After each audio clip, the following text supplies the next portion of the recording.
Okay, we're back. Inflation Q2 2021. Buckle up because it's here. First off, go back and take a look at my first video on inflation and go to around 6 minutes, 15 seconds. It goes into great depth about how expectations play a role in inflation. Definitely worth a repeat watch if you're not already familiar. I'll have the link in the description. What I can say is inflation expectations are the prevailing consensus. If we take a look here at Bloomberg, they did a monthly survey of 71 economists between May 7th and May 13th of 2021 this year. And they had to readjust their numbers. They are more concerned than ever that inflation is coming.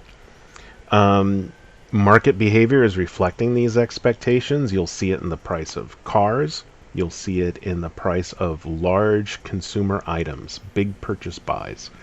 And that's going to trickle into everything else. This alone, these expectations about inflation coming, so much talk of it in your news feeds, on your social media posts, in the regular news, news radio, everywhere you get information, inflation comes into the conversation.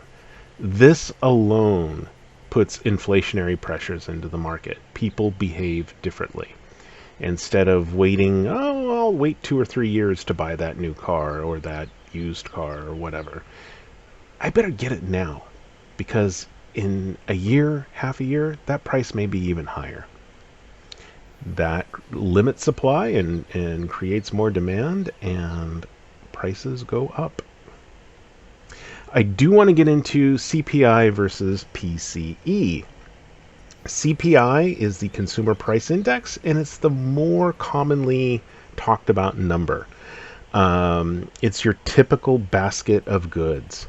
It's used by the Bureau of Labor and Statistics. They publish this. It's not the most accurate inflationary number. It's not the most sophisticated analysis. Without getting into all the mechanics of it, just trust the fact that it always skews a little bit high.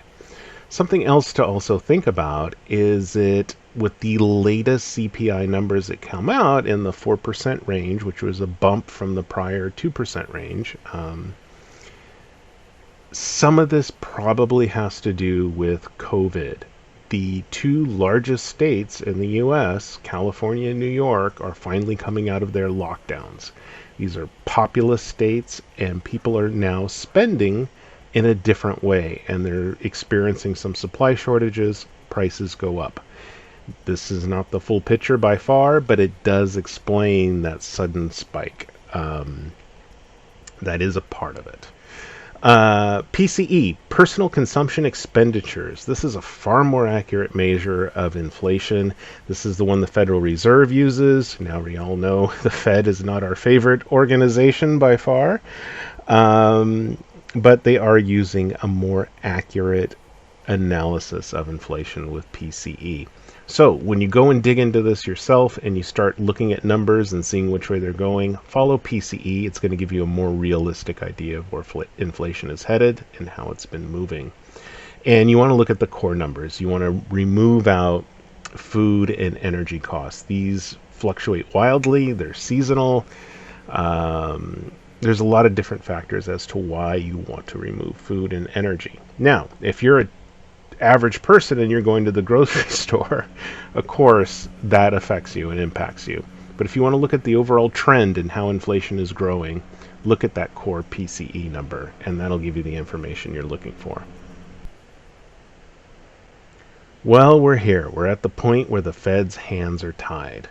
In my old video on the Federal Reserve, we talked about how if the Federal Reserve was working with a reasonable amount of debt, between the 30 and 70% of GDP range, it had these tools at its disposal to work on inflation. Open market operations, the fractional reserve lending, the ratios that banks have that they're required to hold, and interest rates. These tools are not doing it that much good at this stage of the game with this massive amount of debt we have. The the Fed is in this situation where it has to avoid default. It has to avoid the situation of total confiscation through taxation. Now, you may feel that some of these new proposals on taxes are very confiscation oriented. We'll get into that more later. We got to do a separate video on taxes because this all interrelates. We're not at that extreme stage yet. Think of third world banana republic dictatorships where they have mass confiscation to pay off their debts. We're not there yet. It also must avoid a government shutdown. Personally, I kind of like each time there's a government shutdown because most of us just kind of go on with our lives and realize, oh, the government's been shut down for a month and it really didn't impact me. I kind of did my daily business and life went on, and why am I paying all this money for something that doesn't phase my life all that much? Now, of course, I'm being a bit glib, and for people who work for the federal government, of course, that's not fun for them. But it is an interesting reminder how much we pay and how little it really does impact our lives for all that we pay. So the Fed is in this situation now. Its only option left is to monetize federal deficits, which translates into massive inflationary pressure. We are at this point, and it is starting here and now. Monetizing the debt means just simply, in the most basic terms, printing more dollars to pay off the debt. Dollars are just like any other thing in the market, supply and demand. The more you have printed, the less demand there are going to be for them. So it's just like if you go to the grocery store and they have a glut of apples, they can't sell them cheap enough. Same thing with dollars. So our debt to GDP. Back in 1980, we had 34.6% debt to GDP. In 2000, right before 9/11, we had 57.8% debt to GDP, which people were concerned with back then. Now we are at 127.9% debt to GDP. What does that mean? That means the entire economic output of the United States were to be liquidated overnight. The cash that would raise would still leave us short 27.9%. We would not be able to pay off the debt. And you would be left with no economy, no jobs, no industry, no business, no transportation. You would have to liquidate everything and you still wouldn't be able to pay it off. That's dangerously stupid. It's an extreme situation. Now, how is the Federal Reserve going to attract people to loan them money? Typically, they would want to raise interest rates. We have a Fed right now that says it doesn't want to do that. It's just going to monetize the debt. I have a link down here to U.S. Debt Clock. You should definitely take a look at it and refer to it. And I'll go ahead and put that in the description as well. We are on dangerous territory. We are in a lot different position than I was when I redid our first video on inflation way back when. And some of these projections are certainly coming to fruition. Our good friend, our Nobel laureate economist, Milton Friedman, said that inflation is taxation without legislation. And it certainly is. When your dollar can only buy 80 cents worth of goods that it could a year ago, that's like a 20% tax. So what do you do? Well, it really depends on the situation you're in. It depends on your age, what your retirement goals are, what your risk tolerance is, what your income is. And here's some possibilities. Now remember, this is not investment advice. This is purely for educational purposes. So number one, stocks, retirement funds. These typically outperform inflation. You can take any given 20-year period, even including the Great Depression, and the stock market usually does at least 10%, which outpaces inflation. Something I did want to briefly mention is Roth versus traditional. Whether it's an IRA, individual retirement account, if it's a 401k employer account, or a 403b if you happen to work for a nonprofit, why you would want to put your money in Roth versus traditional. Roth is you are taking that money after it's been taxed and you're investing it, and it can grow as much as you can grow it, and it won't be taxed when you take it out on retirement. So if you're getting 20, 25, 30% returns, those are not being taxed when you pull them out. And also keep in mind, if your employer is making a matching contribution, that matching contribution, even if you're 100% designated in Roth, that matching contribution is set as traditional. So those funds, your employer matching funds, will be taxed upon retirement. You can't avoid that one. Some people like doing it in the traditional structure because it reduces their income a bit. The money that they're putting into their retirement account is taken off their income, and so they may be taxed in a lower bracket. That is typically not the better deal. That's a very short-term gain. You would be doing a lot better in the long run for most people. You got to look at the numbers yourself, but almost anyone will be able to help you out with that and say, wow, that Roth is a great deal. Also, the Roth saving structure may not last that long, given our political future right now.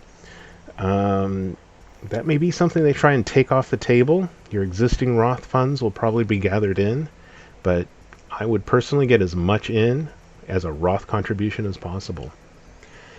Now, if you're at a different stage in life, if you're much older, you're getting closer to retirement, you may want to look at a government I-bond, which is inflation index. It will always keep over and above inflation. It's not going to give you a great rate of return, but at least you will beat inflation with those dollars.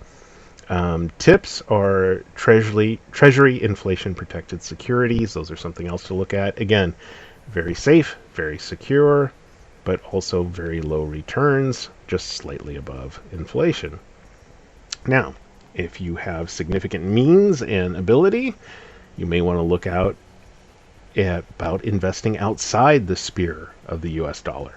You might want to invest in other countries that are not on this inflationary course, and invest in firms and companies and speculate in those areas where your US dollars can be more stable in perhaps another economy.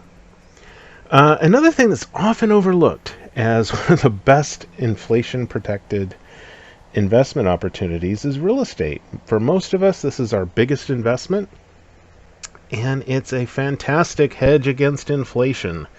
If you think about it, you have a home, you have a 30-year mortgage perhaps, and with a very low fixed rate if you refinanced recently, and then you're going to be paying that mortgage back over time with inflated dollars. It's a bad deal for the lender and a great deal for you. So your dollars that you have now are worth a lot more than they will be in the future. So you can use those dollars and invest them more wisely.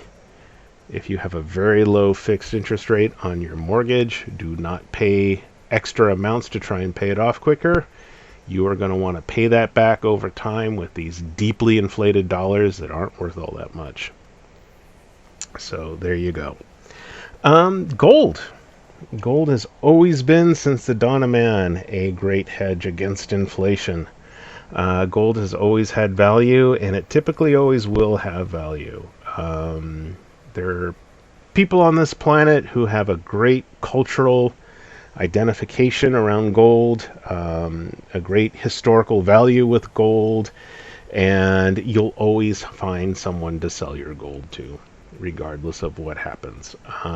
So having a little actual physical gold, a gold coin, a little a little bar of gold, having physical gold in a safety deposit box is always a good thing. Diversification is basically free money. and you want to diversify, a little bit of gold is always great in your portfolio. I personally do not like paper gold, where you invest in a fund that has gold exposure in it. If you're going to hold some gold as a diversification and a hedge against inflation, have a little bit of real gold. There's nothing like the real thing. The problem with gold is, though, it's not easy to transact in. It's not easy to buy. It's not easy to store. It's not easy to liquidate. And that's where cryptocurrency comes in. Things like Bitcoin that absolutely cannot be inflated. Right now, it's a very volatile market. It's a very speculative market. But in time, I am assuming that this will stabilize, especially as we see now more and more large institutional investors getting in on cryptocurrencies. Large corporations are putting crypto on their books. It's going to stabilize, and it will be a store of value, an appreciating asset, and something you could potentially borrow against. For example, let's say you buy some Bitcoin, and over time, you get through all these wild fluctuations in the price, and you're getting close to your retirement age or whatever, and it becomes a very stable, appreciating asset. If you cash it out, again, this is why I need to make a video on some of these tax issues. If you cash it out, you're going to be subject to capital gains tax. However, if you borrow against this asset, that's not a taxable event. You could borrow against your Bitcoin, get an influx of cash, and enjoy a very nice retirement. We'll do some videos on cryptocurrency as well. There's been quite a bit of chatter and quite a bit of interest in that, so we'll do that. But these are things to think about. And, inflation isn't a death sentence if you navigate through it correctly. So, big picture, what's the way out for the U.S. to get out of all this debt? There is only one way out, and that's if the GDP grows faster than our debt, which it's not doing.